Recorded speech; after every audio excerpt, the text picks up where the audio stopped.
Museveni is not your problem. I think he is. No, listen to me, young man, and slow down. Don't put words in my mouth. I will help you to grow.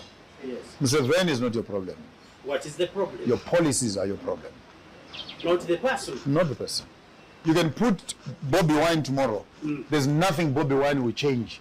Because the same policies that I'm telling you about, unless you transform the system, there's nothing that a leader can do. So you put a leader in parliament who simply manages the same colonial system. There will be no difference, young man.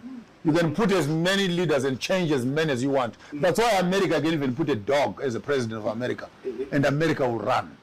I see. Ask me why. Why? Because the system is built to protect American interests.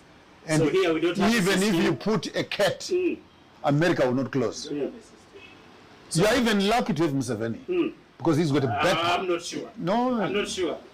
Being in power. I don't want us to talk and tag each other. Yes. The indigenous governance systems we come from, which are royalty, every generation comes with its leader and dies with the leader.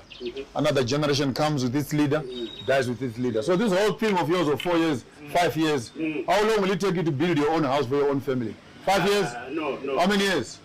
10 or 15. 15 years. Yes. So now try and build a country in 5 years. If you fail to build your own house in 5 years, can you build a country in 5 years? But I think it is his problem not to streamline the structures. Until you produce educated, progressive young people who can get into the system to transform it. Don't challenge the leader just for the sake of let's change. Same thing we have in Zimbabwe. No, we want a new leader. We want a new little boy to run the politics. The boy can't even wipe his nose and remove mucus on his face. And he wants to run a country. So it doesn't work like But that. there was time when the President Mugabe was there for a long time. Mugabe was there. And things were falling. We had that things were not Young man, running well. young man, I think after this interview, you need to go back to school and ask for your school fees back. Yes. Yes. Why? Because you don't understand politics. The British and the Americans promised Mugabe billions of dollars to pay for land. And they said for the next 25 years, don't address the issue of land. We'll be paying you. When Tony Blair got into power, Tony Blair refused to pay. The Prime Minister of Ask me why. Why? Because the white man is not truthful. The white man never keeps his word. The white man says one thing and does another.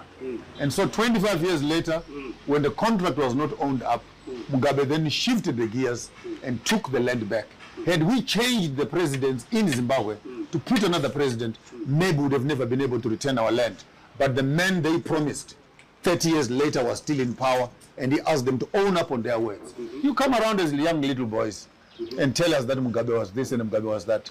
You don't understand the politics of Africa impersonated in the country of Zimbabwe. And until all African countries implement the Mugabe strategy, you are going to remain in power, but not in control.